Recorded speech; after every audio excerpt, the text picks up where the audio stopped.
Season 3 of Only Murders in the Building is incredible. It's one of my favorite shows all around. It's very creative, and the soundtrack is amazing. These are three legends.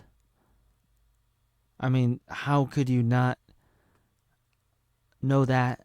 If you don't know that, like it's amazing having these people, Steve Martin, Martin Shorts, and Selena Gomez, and like throughout the whole season, you're guessing who did it, who who murdered the Ant Man, and you see his mother, and I think there's the other guy, might be his brother, but also her agent, and so you're thinking, did she do it, or did the other guy do it, his brother or agent, whoever that guy is, and then there's all these other people, and so through the whole entire season you're wondering that, all 10 episodes, who did it. And the play is very interesting, how they're doing a play, and they're finding the people, and they're getting the actors, and it starts out as serious, but then the Ant-Man, he dies falling off an elevator, and it landed on them, these guys, and it went right through into the elevator, and the elevator door opened, and the other woman was like, "Oh my god, I think you did it again. You must have did this one, even though you didn't do the other ones, the other murders." And Tina Fey is not in it a lot, but she's in it enough to the point where Selena's like, I'm gonna do this on my own, kind of thing, and she does, and she goes off and does her thing, and then she kind of um, gets a boyfriend, and she comes back, and they start doing the podcast again, only murders in the building, and I really enjoyed the musical aspect, especially Steve Martin, where he's doing the song. Which of the twins did it? The baby twins, and it's almost like a parody.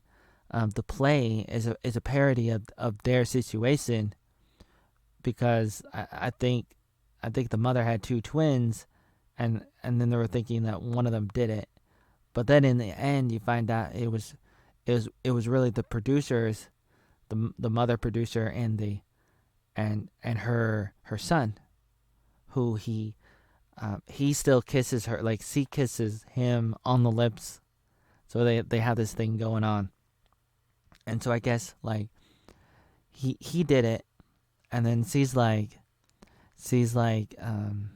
confessed to try to protect him.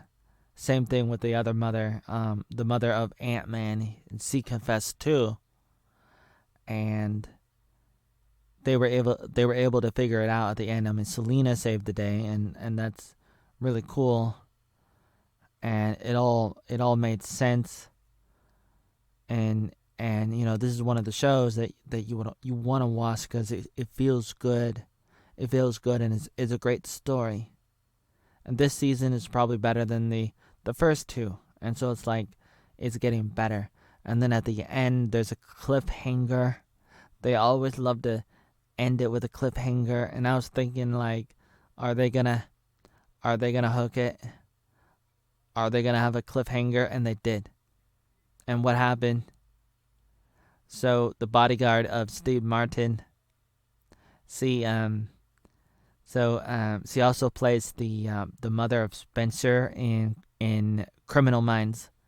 So she's the bodyguard. I mean, bodyguard? No, did I say bodyguard? Excuse me. She's the stunt devil, like a stunt devil, basically. She looks just like Steve Martin. She goes to get the wine, and there's a story behind the wine, and she goes into Steve's apartment, and somebody shoots her, and she's probably dead now. We'll find out. I'm excited about season 4.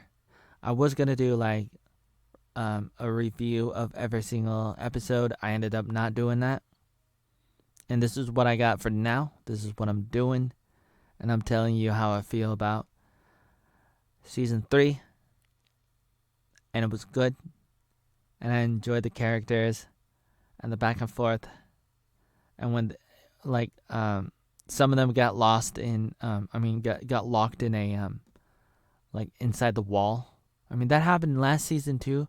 This one was a little bit different, and it was a little bit different. It was like just a room that he was stuck in, and then like I think it was Steve Martin that got stuck in a room, and maybe Martin Shorts got stuck in another room or something. I forget exactly, but there was this like really interesting parts in the show in this season, and I think it's worth it, and it's fun. And what I find interesting is these three are also producers, executive producers. That's something that I think is really cool, and I see that more and more nowadays. I didn't really see it before. I guess I wasn't really paying attention before, but I think also it's more common now. Not to say it never happened before. I mean, for example, I think Lucille Ball did it for the I Love Lucy. So I don't know if she did it for the whole show.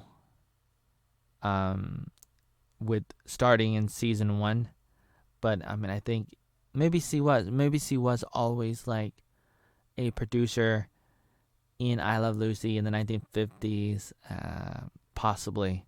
Eventually, I think she did, or she started off as a producer. I don't know exactly if she was a producer or what. She had she had some power, some influence, and she was able to.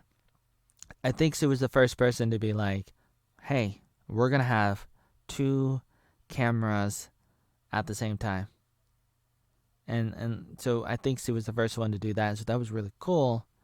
But other than that, I don't know how often you have like producers who are also actors in the same movie, the same show. It happens. It probably happens sometimes, but it's not like you didn't see George Lucas in Star Wars.